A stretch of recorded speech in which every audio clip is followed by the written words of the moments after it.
What's up, guys? Welcome back to another video. What if I told you that the difference between being broke at 40 has nothing to do with luck or talent or even income sometimes, but instead it actually has something to do with the habits that you build early on, or the habits that you know you're supposed to do when you're in your 20s but you don't want to follow. I'm not talking about the usual advice that we usually hear, or like cutting back on your expenses, because those are very important as well, but those are surface level things, right? Things that we all know to do, but we don't necessarily want to apply it. What I'm talking about are the changes in your financial life that happen quietly, that happen in the background through systems that most people actually never set up. If you're in your 20s right now, or even in your 30s, you're sitting on the most powerful financial advantage of your lifetime. All right. This is the most important time of your life, because this is the most uh time that you have to take advantage of, right? You have the advantage of time. Time is in your favor. So you have to take advantage. And one of the things you have to realize is that there's habits along the way that you have to build. The first habit that I want to talk about today is understanding the importance of paying yourself before your lifestyle gets a chance to actually touch your money, right? The lifestyle that you aspire to live, the lifestyle that you want to live or you envision yourself living. What happens is most people save their money like this. They spend first and then they save whatever is left after. That's the problem. There's nothing usually left when you save like that.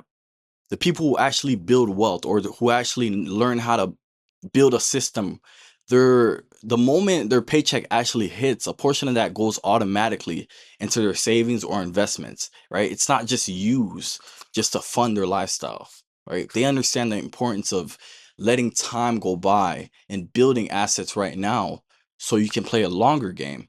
Then you could allow your money to grow over time. Then when you choose to live that lifestyle in your 30s or 40s, 50s, once you've actually gained that wealth, then you could do that, right? That's the thing a lot of people do early on. But people like me and you who want to rush this process, we want to live this lifestyle now. The lifestyle that we envision, we want to live it now.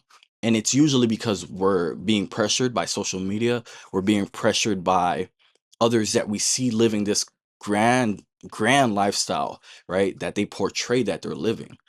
But majority of the time, you don't even know if what they're showing you is actually true. Saving before you actually go out to spend is more important than anything. Even something as small as $50 a month or $100 a month in your early 20s matter way more than people actually realize. Because the goal isn't just the amount of money, but it's actually the habit that you're building along the way. And I know we preach a lot about habit this, habit that, but these are the things that you have to settle in right now. And this is where people go wrong, because those habits become foreign to them in their 20s, in their 30s, in their 40s, because they were not building them up as time was going by in their 20s, in their early 20s, in their late 20s. When they reach 30 and they have a family now, it becomes foreign and they can't just tap into that, right? Your habits that you've built along the way are the ones that usually stick with you. Let me say that again. Your habits that you build along the way are usually the ones that stick with you, whether they're good or whether they're bad, right? So it'll either negatively affect you or it'll positively affect you, depending on what type of habits that you're building. So understanding that paying yourself before your lifestyle gets a chance to actually touch your money is the most important thing. The second habit that I want you to build is learning how to build a proper emergency savings fund that actually protects you from going backwards. People think that an emergency savings fund is just extra savings, but no, an emergency savings fund is a barrier between you and debt. Because without it, what happens is you're gonna fall into any problem. And what's eventually going to happen is, once you fall into that problem, you have to then go and extract money from your investments. You have to then go extract money from money that you didn't want to touch. But this emergency fund allows you to have that play money, have that money that you can then, okay, use in case of an emergency savings fund. Whether it's a car repair, whether it's a medical bill that comes out of nowhere, whether it's you getting laid off, right? Especially with these mass layoffs that we're seeing, where people are getting laid off at their jobs. You have to understand that setting an emergency savings fund kind of gives you that cushion, to the point where you won't have to be stressing, right? You won't have to be stressing whether You want to set it at 3,000, 4,000, 5,000, however much your emergency savings fund is. You can set it. You can set it like that, right? I know a lot of people who are in their 20s and don't even have $1,000 saved up. And to me, it's kind of crazy because it's like,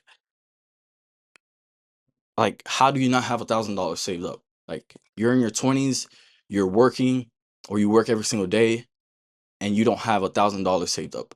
I think honestly, your priorities are messed up. If you're 20 right now and you don't have 1,000, I'm not trying to be judgmental, but what happens is you're focused on other things, right?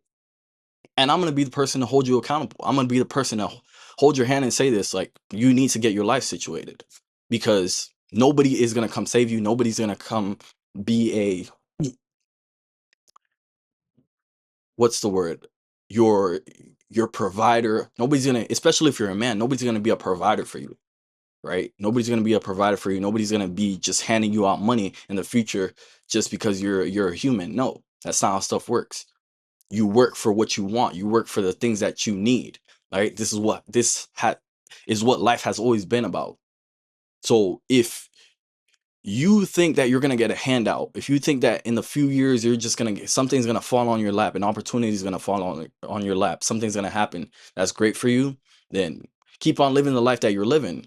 All right. Don't set up an emergency savings fund and just keep on going. But understand that setting a proper emergency savings fund is very important. Understanding that, okay, if my income, if I'm making 3, 4,000 a month, right, and then my expenses are 2,000, I need to have a emergency savings fund of 4 to 5 months, right? So if I get laid off, I'm able to cover my expenses.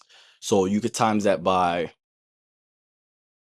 expenses are what, let me not say 2,000, but 1,500 times 4. 1,500 times 4, so 6,000 right there, right? Have an emergency savings fund of 6,000.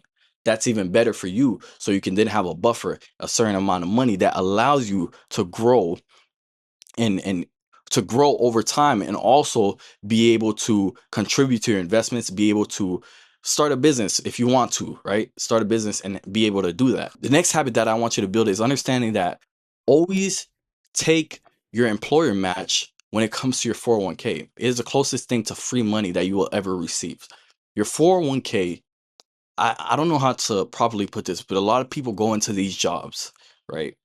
Go into these random jobs that don't offer a 401k and just work for 3, 4, 5, 6 years and don't even realize that you can get a 401k. What is a 401k? A 401k is an employer sponsored retirement account where they are paying, right? They're let me not say paying, but they're taking a little bit out of your paycheck.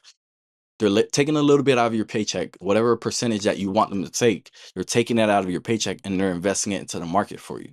When they invest it into the market for you, what ends up happening is they invest into a target date fund, whatever fund that they might want to invest into. And then you, let's say you let them take 3% or 5% of your paycheck, right? The companies that have match and that offer the match program, which is the employer match that I'm talking about, there's some companies that offer this. They match however much the percentage that you allow them to take out. So if you allow them to take out 3%, I'm gonna make a video about this tomorrow or later today, I think, right? I'm gonna drop this, but about the 401k and exactly how it works. But they match for you, meaning if you allow them to take 3% out of your paycheck, they match. So they do another 3%. So that's 6%. That 3% that they're using, it's not like it's coming out of your paycheck. No, 3% is coming out of your paycheck, then they're matching another 3%. So if that 3% was $10, they're adding another $10 for you. If you let them take 5% and then that 5% was $20, then they're taking $20 and giving it for you, right? It's not extra money that they're taking out of your paycheck to invest, but it's basically free money that they're putting into the market for you. Your 401k is an employer sponsored retirement account that you can invest into, right, through your employer. But you need to understand something very, very important. You have to have a job that has an employer that has a 401k. You have to have a job that has a 401k. You can't work at your local your local boutique. You can't work at your local restaurant and think that they're going to offer a 401k. These jobs do not want to give 401ks because it's actually more costly to them, right? Your hotels, they have 401ks. Your hospitals, they have 401ks. Your retail stores, the big retail stores, your Amazons, your Walmarts, your Publix, your, what's another one? The big corporations, big businesses out there, they're the ones that have the 401k. So in order to set up your retirement correctly and to set up your future correctly, you need to get into a job early on that offers a 401k. Let me know if that makes sense for you guys, because I think a lot of people get this mistaken thinking they could start a 401k at any job, but that's not how it works, because not every employer offers a 401k, because a lot of them are a little stingy and they don't have money to be matching, or they don't even have a program that allows you to invest in your 401k. So that's a very important key. That's a very important key for you. Like, you have to understand, start early and get a job that allows you to invest in a 401k, and that also has a match. And that allows you to open a 401k account. That's one of the most important things that I did early on in my 20s, is setting that up. Because unless you're doing that, you're practically working for free when it comes to just working as a server at a restaurant, or just working as at your local boutique. Like, you're working for free. You're not setting yourself up for retirement. So that you have to understand. The fourth habit that I want you to build is tracking your net worth, not just your bank account. So if you only look at your bank balance, you're not seeing your real financial picture, because cash alone doesn't tell you anything. Your net worth does. What is your net worth? Assets minus liabilities. Assets are the things that you have, like your cash, your investments, your, I don't want to put your car in there, but some people consider your car as an asset because you can eventually sell it, right? But the cash that you have on hand, your investments that you have, your 401k that you have, your Roth IRA that you have, these are all assets, because you could eventually sell them whenever, right? Down the line, you could sell whatever's in your Roth IRA and get that money back for yourself for retirement. Or you could withdraw cash out of your account. That's an asset, something you could withdraw right now that has value. Liability is something that you subtracting. So let's just say you have a credit card bill. You could add that as add that as some sort of liability, right? That's a liability right there. Let's say you're paying a car off. That, in my mind, I think about it as a liability, because you still have to pay this car off, right? That's why I don't ever advise people to get a car that they're paying every single month, because you're adding a liability to your net worth, right? If you're in dire need to do that, maybe do it, but I would never give you the advice to actually go out and get a car that you're financing. I would tell you get a used car, because they still do the same thing. A used car takes you from point A to point B, right? The same way the finance car takes you from point A to point B. It might just look nicer, but it costs more money. It might just look nicer, but it just costs more money. And if you're trying to live a harder lifestyle, especially in this economy that we live in, go ahead, finance a car, right? But if you want to live a simple lifestyle and then to come up later, go ahead and buy that used car, right? 7, 8, 9, 10,000. That's how much they go around for right now in the current market that we're in. But that you have to understand. Understanding that you have to track your net worth, not what's in your bank account, or not just looking at your bank balance and seeing that, but your net worth is the most important. So understanding that you have to build a whole portfolio when it comes to your investments, when it comes to your cash accounts, when it comes to your emergency savings fund, when it comes to your 401k, Roth IRA, you have to build a portfolio. And then through this portfolio, it's the same thing as you seeing your net worth. The last habit that I want you to build is investing in your earning ability like it's your most important asset, because it is. Most people think investing starts with the stock market, but it actually starts with the amount of money that you're bringing in. Let's just use an example. If you're from the ages of 18 to 24, 25, and you stay at a server job that's paying you what, $10 an hour, and then you're getting a tip, or not tip, but you're getting a payout, and let's say you make like 3, 4,000 a month. is that really sustainable? And you do it for 6 years, 7 years, and you program yourself to allow yourself to think that you could just stay at this job. Is that really sustainable? Do you think that's really sustainable for the next few years? While inflation is going up, while housing prices are going up, while rent prices are going up, while grocery prices are going up. Think about that. Is that really sustainable? I don't think it is. I think you have to grow your earning power, your earning income since the jump, right? Always be thinking about what's the next step. What can you do to earn some more money? If you spend $1,000 learning a skill that increases your income by 10,000, that's actually something that could help you, right? I'm not going to go tell you go take a course, go watch a course on the internet, go do this and that. But if you see a skill online that you think could actually generate you some money, then go and do it. Go and start it, right? I'm not going to say go look at a trading course. No, trading is for people who have mastered that skill.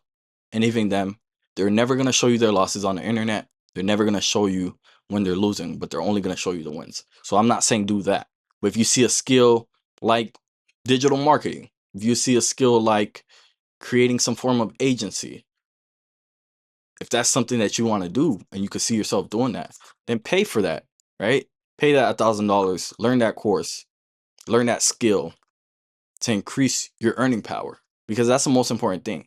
Yes, you can invest, but what do you need more of to actually invest? You need money. You need money first. That's the most important thing before you start investing. You need money to invest. Focus on your earning power. Focus on making more money. That job that you're in, don't just stay there. Try and move up. Try and get a promotion. Don't just stay stagnant and be content with the position that you're in. Me, I'm always looking to move up. I'm always looking to do more, right? Not just stay in the position that I'm in. A lot of the times in life, people get complacent. You're okay with the position that you're in, right? You stay in it for a year, you stay in it for 2-3 years, and then you just stay in that position because it's comfortable. Don't allow yourself to get comfortable. You don't grow in comfortability, right? You grow when you're uncomfortable. You grow when you're making that next stride. You grow when you go to your boss and be like, I want to move up. That's how you grow, right? You grow when you're able to go to up front of your boss, let him know, this is what I've done. I've done this, I've done this, I've done this. I need you to move me up. That's how you grow, through uncomfortability. These are the 5 habits that I want you to focus on and I want you to lean into in your early 20s, because these are the habits that are actually going to improve your life and improve your financial life, right? They're not going to only improve your financial life, but they're going to improve your overall life. And you'll actually start seeing that you're making steps towards being someone, who's aiming towards being financially free. You're going to see that. So thank you for watching this video. If you felt like this video was helpful for you, comment down below. Let me know your feedback and let me know what type of videos you guys want to see. Thank you for watching. Peace.